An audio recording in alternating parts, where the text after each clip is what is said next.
Et il y a une étude très intéressante de Gilles Roger qui a été, pour certains d'entre vous, je crois que vous connaissez Gilles, il travaillait à Chaumont, voilà. Il a pris sa retraite maintenant et il continue donc justement de creuser un peu les dossiers. Et c'est là qu'il s'est aperçu que l'arrêté préfectoral donc, qui donnait en 2016, c'est ça, ouais, l'autorisation d'exploiter donc à Socodéi, ne mentionnait pas un certain nombre de choses. Et il met en avant des choses qui sont quand même extrêmement intéressantes, notamment par exemple le fait qu'au Tricastin, il y avait en gros 5 radionucléides. Ici, il y en a pas loin d'une vingtaine. Et dans cette vingtaine de radionucléides, il y a les 4 isotopes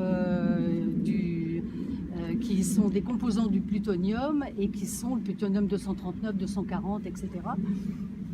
Et l'arrêté préfectoral les passe comme ça, voilà, sans s'attarder dessus, et surtout sans s'attarder sur le fait qu'avec l'américium, le plutonium, ce sont parmi les radionucléides les plus radiotoxiques dans tous les documents tout à fait officiels qui existent. Parmi ces rayonnements qui sont extrêmement graves, il y a des rayonnements gamma et des rayonnements neutroniques.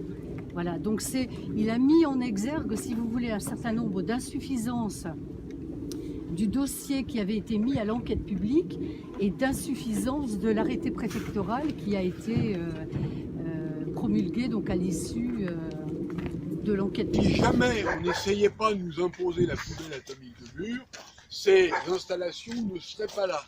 Et c'est clairement explicité dans tous les documents, c'est la récompense. Alors vous avez à la fois la punition de la poubelle et la récompense des installations polluantes. Socodéi, on en a entendu parler vaguement, et on nous le présentait comme un centre de stockage de pièces neuves pour réparer les installations un peu malades du parc français. Quoi, n'est-ce pas, une INB, une installation nucléaire de base.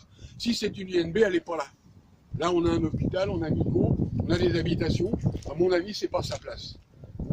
ICPE, c'est plus sympathique. J'ai découvert aussi, suite à Gilles qui a éveillé ma sagacité, que ce dossier-là fait ce qu'on appelle un dossier unique. Alors je ne savais pas ce que c'était. J'ai été maire pendant un certain temps, et à chaque fois qu'on voulait implanter une entreprise, c'était très compliqué. Mais là, il y avait un dossier unique. Et comme par hasard, la Champagne-Ardenne expérimentait ce dossier unique. Et ce dossier unique, j'ai bien peur qu'il soit utilisé dans un nouveau projet de l'industrie nucléaire sur Joinville, la laverie Unitech. Alors on ne sait pas, on n'a pas accès aux informations, parce que ça c'est pareil, ce projet Unitech, c'est le même que celui-ci. Une communauté de communes n'a jamais débattu de ce problème.